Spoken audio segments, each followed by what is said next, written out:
the Cybersecurity and Compliance Podcast with Craig Petronella. Learn about the most current IT security threats in ransomware, phishing, business email compromise, cybercrime tactics, cyber heist schemes, social engineering scams, as well as hints and tips from leading professionals to help you prevent hackers from penetrating your network and dropping ransomware or malware payloads. This podcast will arm you with the best info to defend your network against the latest cyber crimes. Don't forget to like and subscribe. And now, here's your host, Craig Petronella. Welcome, everybody, to another episode of Petronella Cybersecurity Live. We've got Blake, BJ, and Erin. Hello. Happy Friday. Happy Friday. It's been a busy week. Yes, it has. Good busy though, I'd say. Yeah, overall. So what's the latest that somebody found? I think it was almost 40 ransomware variants. I saw that was a nice piece of news this morning. What else did you guys find for today? Craig, can you talk to us a little bit give us a little bit of background maybe about Wi-Fi and how, let me frame the question a little bit. So as I'm a smart home enthusiast, and the current status of my smart home is I'm sitting in a pile of rubble and everything is broken because I didn't update.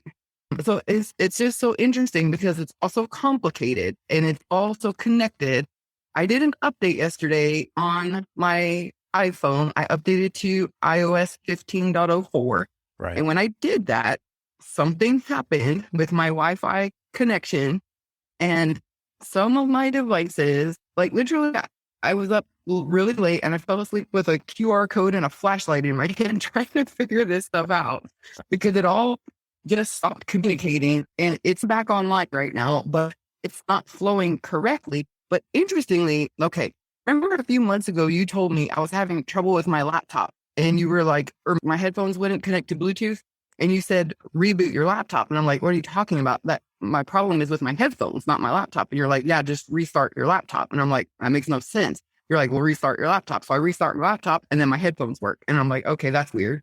But so now, like last night and this morning, I literally had to factory reset like so many things. And then not only did I have to reset them, I had to unplug them from power and I had to even flip breakers. And it's every step that I took in that regard yielded results. Like, why is it that when I connect from power, like actually pull the plug out, it changes how everything's connecting and working?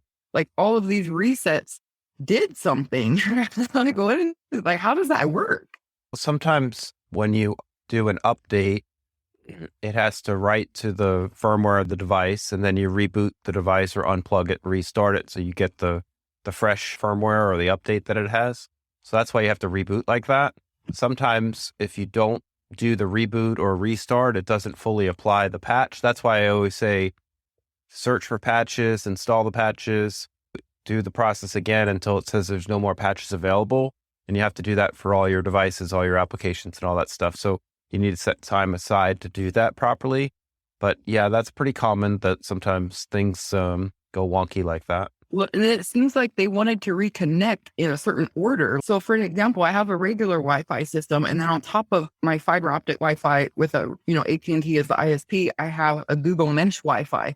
And that's where the problem was centered. Okay, my iPhone, because of the fact that I upgraded to iOS 15.04, my iPhone stopped.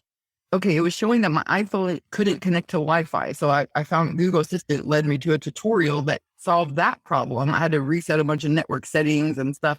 But then I had to reset the router and the point for the mesh Wi-Fi system. And I had to redo it like in a certain order, because if I didn't do them in this order, like I had to first reset the fiber optic internet because I had to do it multiple times to figure it out that the order mattered. Like the network itself wants to be aligned in a certain way. It seems like it's interesting because I imagined when I was doing this is like how solar flares work, because solar flares are literally the sun's way of untangling like magnetic lines of force in the sun. And so it's like an automatic process. And that seems like what my network was doing. It just didn't want to reconnect wrongly. So it wanted the fiber optic Wi-Fi to reset first. Then the Google Wi-Fi router had to reset next, then the point. it had to go in that order. And then I had to start with the power. So like the power supply, like unplugging things from the power supply would seem to be a very important step.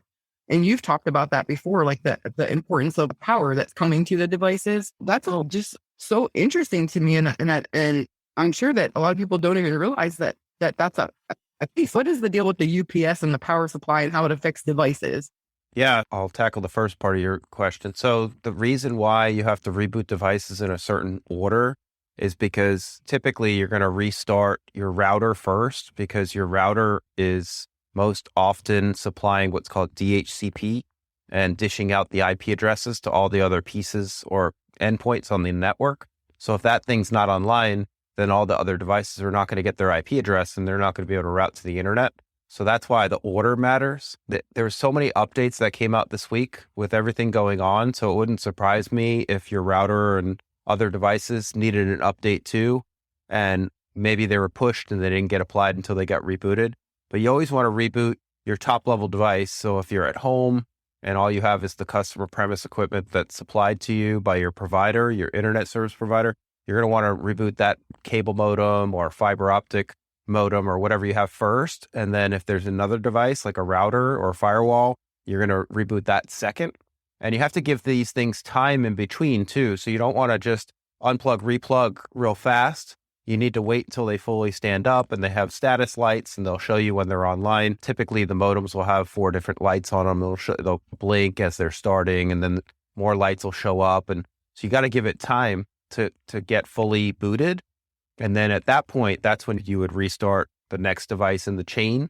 And then you go down after the firewall and router, you go to your access point. So in this case, the Google system that you have. And then once all that's done, all the devices on the network will now be able to talk, but they may not work either. So that's why you have to reboot them first. They'll get a new IP address and then they'll connect to the network. These things that we don't really think about. We take for granted, something works and you can get online with it, but there's a lot of technical stuff that happens for this stuff to work.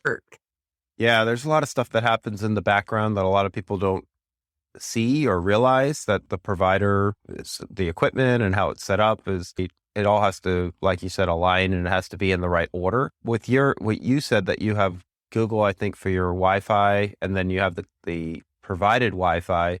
You may want to disable the provided Wi-Fi, because if they're not set up properly, then they'll fight each other and you won't get get as much signal strength either. Whoa, Craig, I think you're getting a knot on the head. How do I do that? Because it keeps saying that I'm on a different Wi-Fi network. Like, I'm like, what is going on? I have my own Wi-Fi and I thought it was all connected. Yeah, so some providers will allow you to log in to their cable modem or their devices. Sometimes the username and password is actually on a sticker on the device. So you can try that. And if you can't find it, you would just call your provider and then they would be able to walk you through how to disable the built-in Wi-Fi. You could just tell them, I bought a Google Nest or whatever, and it's conflicting, and then they'll help you turn it off. But the signal of the internet is still coming, because the Google doesn't have a Wi-Fi signal. That's coming. Yeah, that's going to be hardwired. Yeah, your access point is always going to be hardwired with an Ethernet port on the device. Usually it's on the built-in router multifunction device. What am I disabling? What is getting disabled? Inside that cable modem is often a wireless transmitter that's built into that same device. So you're turning that off. That's usually provided by default from the provider. Oh, wow. That makes sense. Because my phone is even saying, like, when I try to connect to a certain Google device, it's saying you can't change the settings unless you're on the same Wi-Fi network. And I'm like, what are you talking about? I'm on that's probably what's happening in that case. Oh, wow. How interesting. It's weird. Two of my devices got confused, and in the settings, it was a speaker and a Wi-Fi point. And in the settings, they merged, like they got confused, and it said the name of the device was the Wi-Fi point, but in the settings, it had the speaker stuff. I think, oh gosh. When this is all said and done, I may be sitting at a pile of rubble right now, but when this is all said and done, I might be connected to the pyramids and the ley lines and everything else for my signal. Wow, that's interesting. Well, thank you, because that's not my problem. Going back to the power, you asked a question about power. So the power coming into your equipment, it needs to be very clean. And there's 9 different types of power problems. And what a lot of people don't realize is the power is constantly fluctuating. That's coming into your house or your business.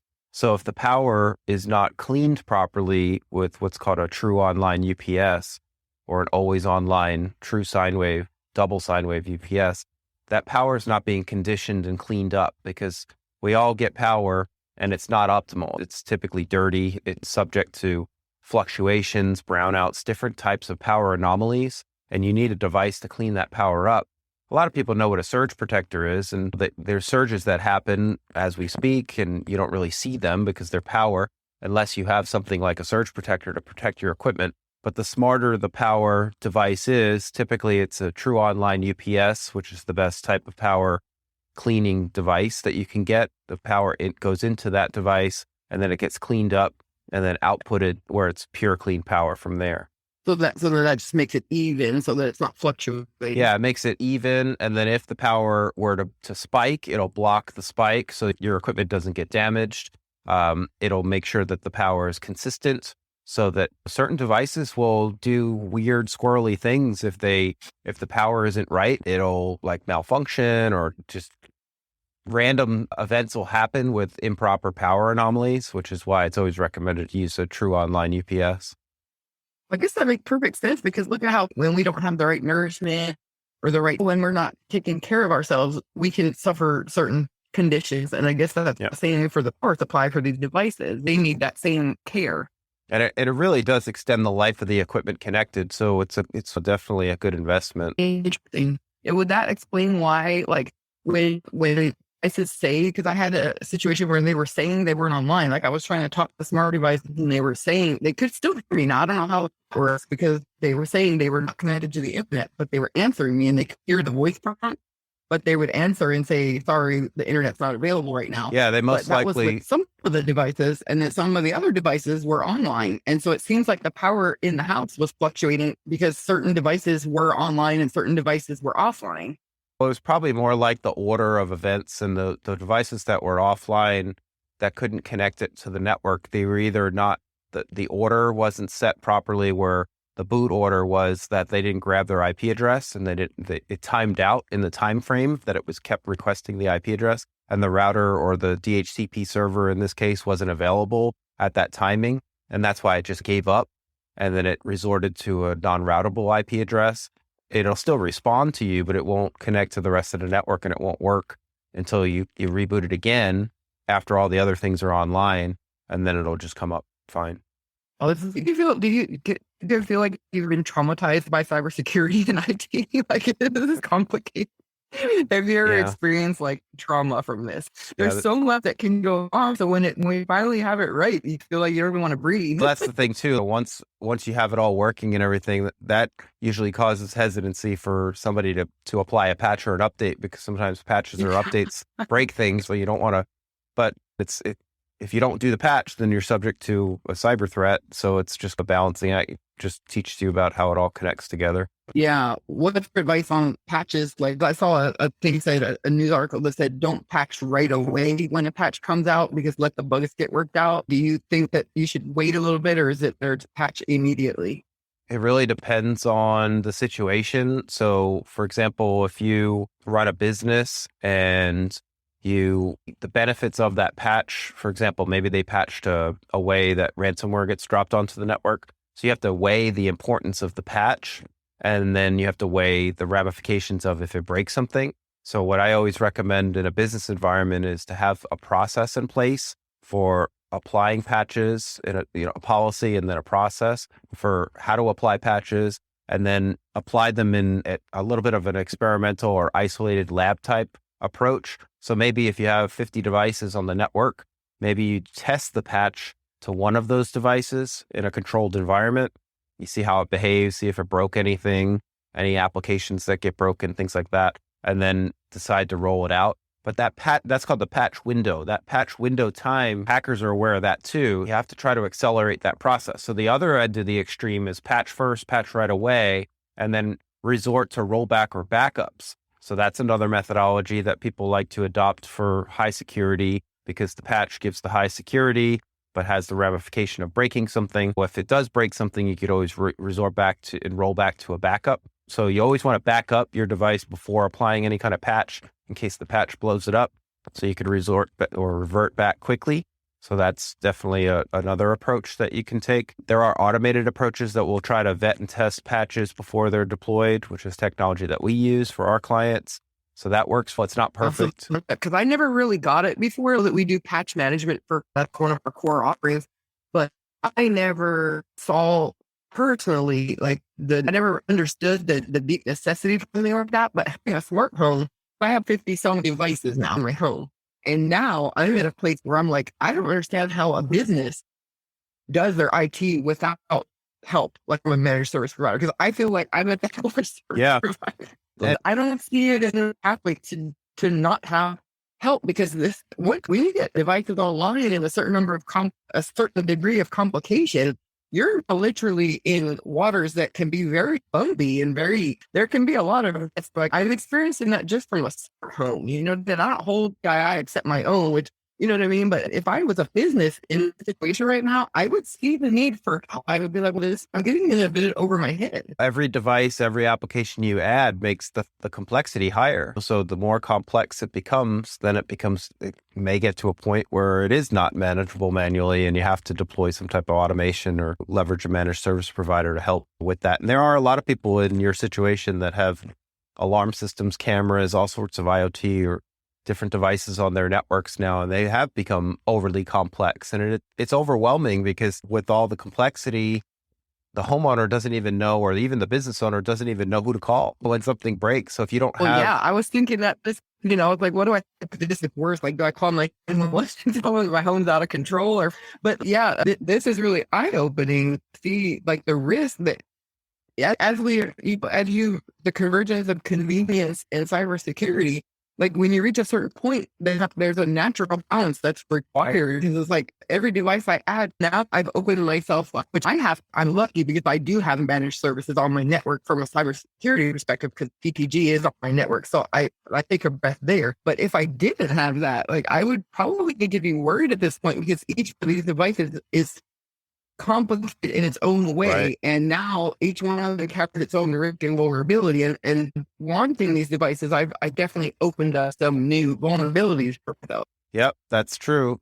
Like I said, every device that's added, application introduces new complexities, makes it harder to understand and troubleshoot where the problem could be. But always start at the internet side. Always start there first. Always reboot the core devices like you had talked about earlier with the router, the firewall, the cable modem. That's the stuff that always should get restarted first in the order that we recommended earlier. And then this is where the OSI model comes into play, right? Like the 7 layers of the OSI model you have to follow. A lot of people don't know what that means, but the point is that you see how things get complicated really fast.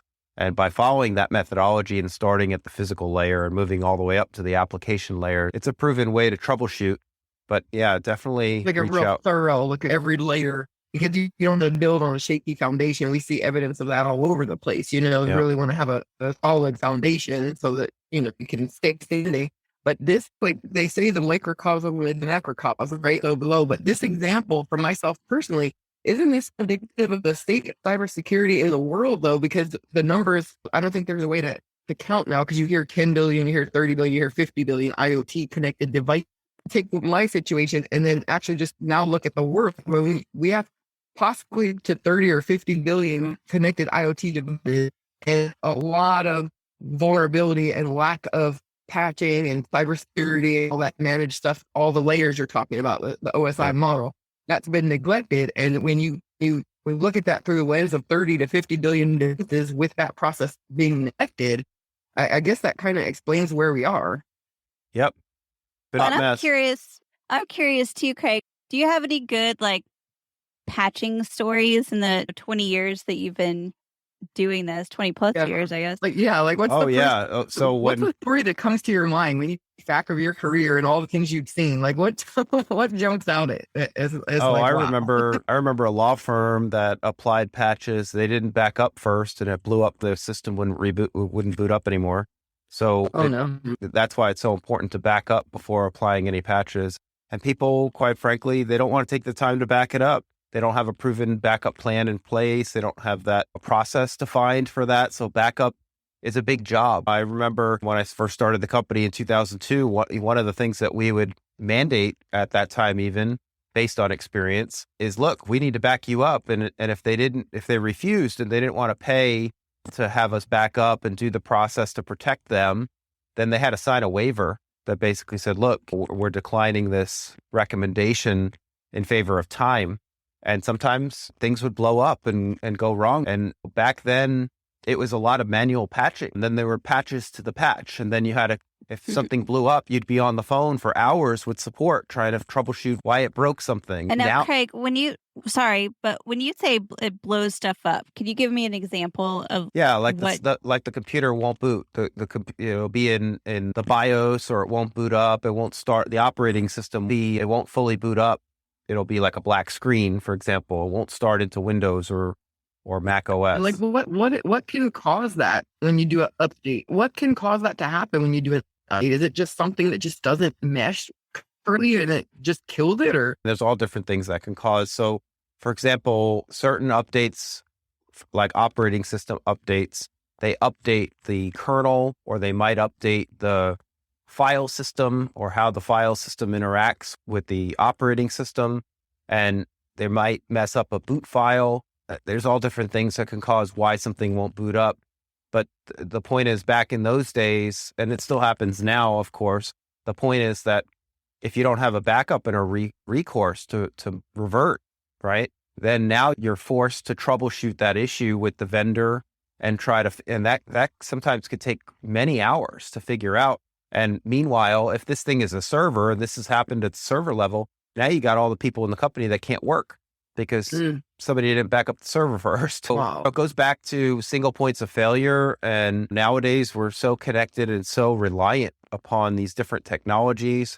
I know people might think that I'm crazy for recommending redundancy or multiple devices, but in a world where we need our devices, sometimes it makes sense to buy more than one. Sometimes you just can't have one computer to do your work. Sometimes you have to have a plan in place that if that thing doesn't boot up one day, what do you do? Do you accept the risk of being down for hours or days and unable to work?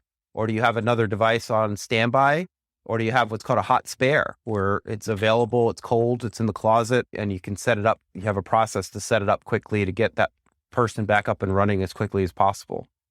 I would thought that was unnecessary until this morning when I had all my devices were offline for a while, and I didn't know what step to take next, because I was on all the Google community help boards and stuff, and nobody could figure out this problem yet, right?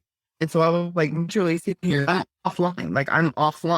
And it was for a moment, I was like, almost felt panicked, because like we're so used to being connected now that like for a moment I felt like I should hold onto the counter and brace myself for this, because I don't like the way this feels. But it's so interesting, because this is going to have to start to come together a little bit, because it can't stay this disconnected where you have the majority of society that has, like, on a scale of 1 to 100, they have like 3% understanding of how the internet works and how everything is connected.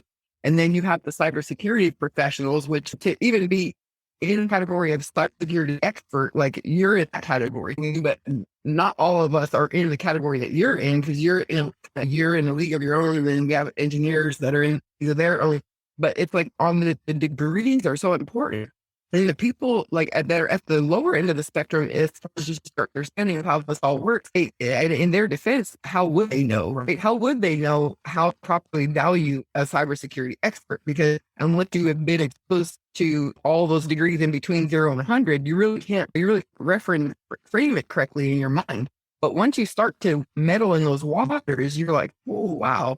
Like the ones that are at the other end that have all this knowledge, like they're very valuable. And now you can see why sometimes the IT department is closed off, and they're like, guys don't want to talk, and they're kind of quiet, and they're all a bit traumatized. It's like a mystery school of its own. We know things. It goes back to that redundancy I was talking about earlier. That's why companies, especially nowadays, redundancy is at multiple layers is so important. Even whenever I work from my home office instead of the main office, I make sure that I have multiple internet connections. I have multiple devices.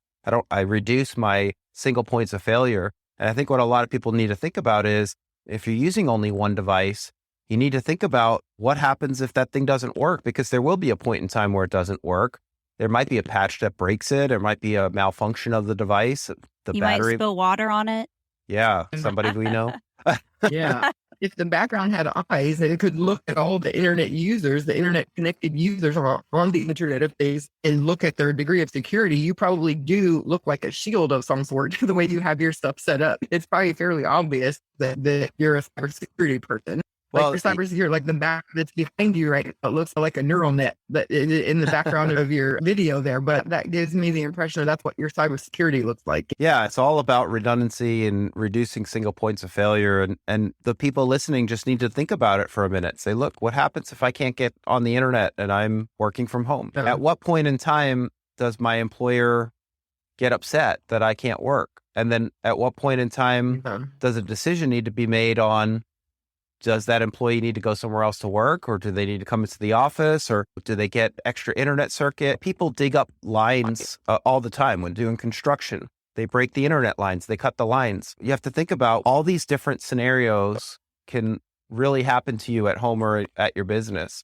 So if you don't have plans in place and you don't go through these plans and you don't go through these drills, you're never going to experience that if that happens. And the only time you're going to experience is when it does happen, and it will happen. But you want to try to be proactive and plan, because the more mature you are, the more planning you put in place now will be so valuable in the future when something does go wrong. Oh yeah. They say, I've heard people say that with COVID, we found how connected we all were. And then also, like, the internet literally saved us during that time, that period. Like, we were all like, if we didn't have internet and devices during that time, can you imagine what it would have been like? It would have been crippling. It would have been more crippling than it already was to the economy, because at least the way that we were connected, and obviously technology companies like ours were doing business like that for many years ahead of that curve. But my point is that some businesses were not. So it was more impactful to those businesses, but the ones that were forward thinking, that were already using technology, that they were better equipped and they didn't suffer as bad from the economic downturn and the ramifications of that. Not to mention on a level how much we all have not reliant, but we use it. We enjoy the internet so much and the connectivity that it gives us. And we really did stop to think, what can we do to make the internet stronger and safer and more secure, since we all love it so much. So we're a trend where that's probably a good thought to have in your mind. What instead of what can the internet do for us, what can we do for the internet? How can we secure this thing a little better? Yeah. And for a business, that exercise is called an IR tabletop. It's called an incident response tabletop. It's what do you do when certain incidents happen, like ransomware? You could do a ransomware, and we've done this for clients where we do a simulation of, okay, the client might think they have everything in place to protect themselves, but we do a ransomware simulation and pretend that ransomware is infecting their network, and then see how fast they respond, see if their IT team can detect that something's wrong, how fast can they mitigate the risk and contain it. All these, that we go through the incident response plan, and we go through the disaster recovery plan and figure all that out, because that's such a priceless and valuable exercise that if you haven't gone through that, you're just waiting for something to happen, and something will happen in the future, and you're not going to be best prepared for it. Literally, it's the conversions of when cybersecurity literally then more to business continuity, like the two become one at some point with the direction we're heading. If you don't have cybersecurity, like literally, it's evident. Like just using smart room as an example, without proper protocols and processes in place and the right security layers and all that working correctly, like the continuity is at risk, That's right. Yeah. Probably hard to think that way. Absolutely. People don't want to think about proactive until it happens to them, unfortunately. No. And then it's, what do I do? And they don't even know where to start unless they have somebody that can help them. And depending on the methodology that person or company uses will depend on how long it takes. And oftentimes there's a lot of frustration, and the heat is on in those situations where the business owners are like, look, we need to get back to work. What's the problem? What's the problem? And then sometimes in those situations, if proper preparation isn't there might be hardware that has to get reordered, or equipment, or back in the day, it was hard drives and things that were physically broken on servers that would cause an issue. And you had to wait for those parts on site. It's that disconnect that a lot of people don't understand. That's right. what those things can get. So One day we'll have one of our engineers on, Jonathan, who has stories for days that are hilarious, because people don't think about your average person that's not in cybersecurity. I'm going to go ahead and store my data somewhere, right? Like hosting, whatever.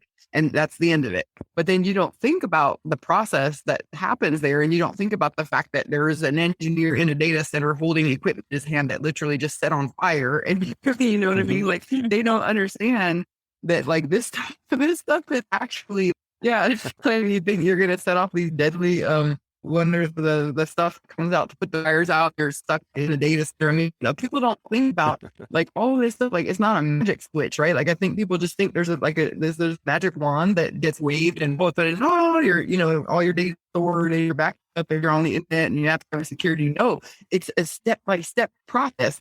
That's right. And also, I think one thing that's important too is that I feel like a lot of the companies that we talk to, they don't necessarily think of cybersecurity first, which is understandable. It's like, that's not what they do. But talking about preparation and planning and things like that, it is so much easier to build it from the ground up than it is to retrofit it. If you have a business, you start with it and you just keep it as a part of like your core business processes, you're going to be in so much better shape than if you like, oh crap, now I have to go back and fix this. Well, just had I asked Craig this question about the Wi-Fi and it not, it's not the same network. Had I asked him that at the start of my venture, I would have done it right from the start. But instead, I did it wrong from the start. And I factory reset a bunch of stuff that probably didn't even need to be factory reset, and put myself through all this mess because I just didn't do it right from the start. And it would have been so easy had I done it right from the start, but I didn't know. I didn't know I was doing something wrong. And it's pretty common, though, to troubleshoot and fumble along that way if you don't know. And it goes back to having the right equipment and having the right process in place. And quite frankly, a lot of businesses, they start with either themselves or they shoestring things together and they buy things that are meant for the home and they put it in the business. And then sometimes when things break to a point where they can't fix it themselves, I remember we would get calls like that all the time. We would go on site, we'd find this just hodgepodge of stuff. And it wasn't always like Erin said it. I would say most of the time it was not the right equipment.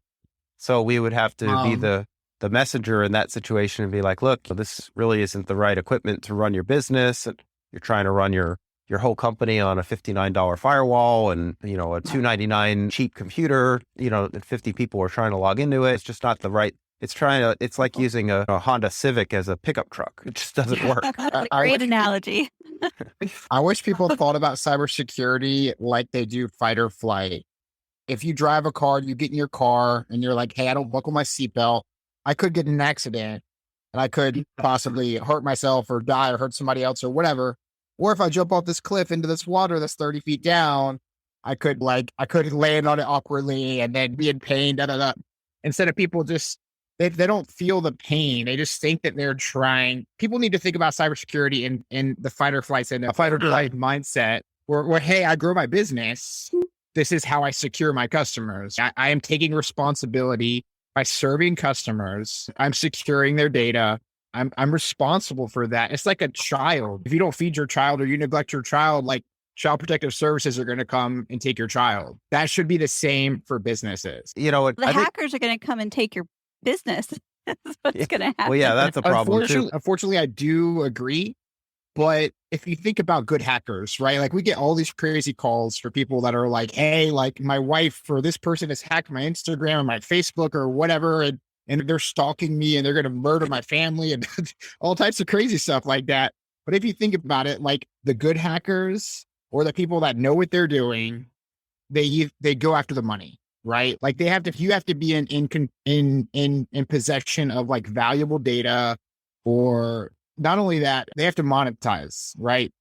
Good hackers make money. This is what they do for money, or they have some crazy vengeance, right? So those are like the two like scenario. Of course, there is other scenarios, but those are the two most likely scenarios. Yeah, those are my opinion. That's true. However, remember I've said this before, where hackers are often smart and lazy, right? So they're going to run scripts, and even if the victim doesn't have a lot of money or doesn't have much that's not the point. If they can take over their computer and use it as a slave to attack a larger corporation or use the power resources of that computer to mine cryptocurrency, there's all sorts of other things and other motives that can happen. But I think that we were in a cyber war. We're in the United States, and we have probably enough countries that look at us as a potential target for whatever reason. We have enough of that to take this very seriously, because sometimes profit is the goal, but also sometimes just destruction is the goal. Yeah, I think going back to what Blake said, I think that most people, they might start a company and they're just trying to do the best they can on the small budget that they have. And they're hustling and they're working hard. They don't have a lot of time or money. So they cobble this stuff together, and that's fine to start off. But the point is that you have to enlist help. Most people can't build a house with one person and a hammer. It's just going to take too long. It's not efficient. But the point is that as you start off your business and you hire employees, now you have those people's lives dependent upon you for that paycheck. And if you have a nasty cyber event like ransomware and your company's only 5 people or 10 people, now all those people can't work. And then what if your company, if it's only 5 or 10 people, but maybe you have thousands, like that t-shirt company the other day we talked about, maybe you've got thousands or millions of customers and those people can't get access to for their order. So you have this like ripple effect, right? So you're affecting not only your employee yourself, but you're affecting, as your company grows larger and larger, you're affecting your employees and your contractors and your vendors' lives. And then now you're affecting your customers too. So if you think about that and you go through that exercise and you feel like, look, what really will happen to me or in my business that I've worked so hard to build if something stupid happens? So you got to be prepared. Yeah. And some truths, I don't remember who said it, but what was that phrase about some truths to be self-evident? So it's eternal, like knowledge is. And then also like there's a concept of cosmic proportions, the idea of survival of the fittest. And it sounds bad when you say it, but from a cosmic perspective and from just a forward progress perspective, to keep moving with the direction of forward progress. And if you take a step back and look at the world from a big picture view, instead of just your current viewpoint, like where you are in life, but you scale out and you look at from like the bird's eye view, you can definitely see a transition from just how the world always moves to more of incorporation and integration with more of a virtual type, because we're online and it's becoming ingrained and it's part of the human like experience now, and it's becoming more so that way, and it's just going to keep going. We're at a point where technology is advancing at such a rapid rate. There's no denying when you look at from the bird's eye view that we're in this flow of we're going in direction, and it's just good advice at this point to stay in peace, move in tandem with the human machine as it moves forward. And this is definitely the direction it's going. Yep, absolutely. Any other cyber news that you guys found that you want to talk about, or should we wrap up for the day? Yeah, there's always any new stuff 5 minutes ago. Just check 5 minutes later and there's more news. Has there ever been a more rapidly evolving industry than the cyber front? No, probably not. My chatbot called cyberspace. She called it hyperspace. I guess I've never heard that before, but I guess that's a good word for it, because really it fits. Like we're moving at the speed of light here. Yeah. And we have spaceships. Yep. Like hyperdrive. Yeah. Yeah. Space. Yeah. I'm not aging us. Like that movie. Yeah, really. And as we progress to the future, guys, could you imagine the Terminator was terrible? Let's not go there. Let's practice good cyber hygiene. That's right. Let's get our foundation. Yes, and actually, I think. Oh, sorry. Go ahead, Blake. I was just thinking about something that is pretty critical that I don't think we've ever mentioned, but we should definitely say. I was actually reading. I was like, okay, when you guys said, okay, what's important about cybersecurity? What's recent? But we've never talked about incident response and response time. Yeah. We've never once mentioned it. And in the article that I pulled up is talking about the golden hour. The second something happens, like don't try and figure it out, like contact security professionals, because every moment that ticks away, it goes against you. I did actually talk about IR tabletop earlier. Oh. Yeah, and that's a concept, a term I've never heard before. That term you used, I've never heard that before. Yeah, so that's what that exercise is, Blake. Internet or incident response tabletop is an exercise where you go around the room You go around your conference room or whatever, if you have a company with the stakeholders, and you plan the scenario of, okay, here's the scenario. We just got ransomware. What are we doing? What's the plan? What's the process? Show us your incident response plan. Work the plan. Actually do the stuff that your plan is documenting and go through it. And that's what you find out that you were just talking about, Blake. Okay, this shows what a nerd I am, if I haven't showed that already, but that sounds like fun. It is fun from our perspective. Yeah. It's kind of like going through a pen test, only you're literally you're having professionals like us that are experts in this review your plan. And if you don't have a good plan, we have a good plan and we help you write the plan and improve the plan. If you don't have a plan at all, we help you develop one.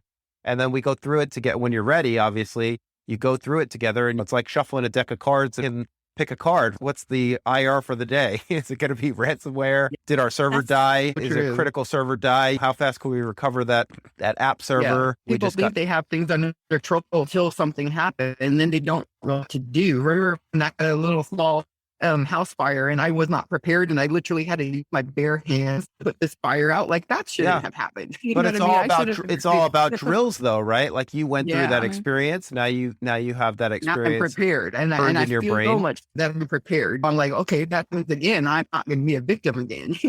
Yeah, but there's also variances around the IR tabletop too. So, like, you never draw the same card again. So you're always improving and looking through different lenses and looking through different angles to see how well your plan stands up and how your team stands up. What was the time it took to put this in place? Who did they call? Why did they call that person? How much time did you need on inaction or indecision because you didn't know what to do? What happens if you have third parties or vendors involved? What happens if they're not available, or what happens if they're too busy? What do you just wait?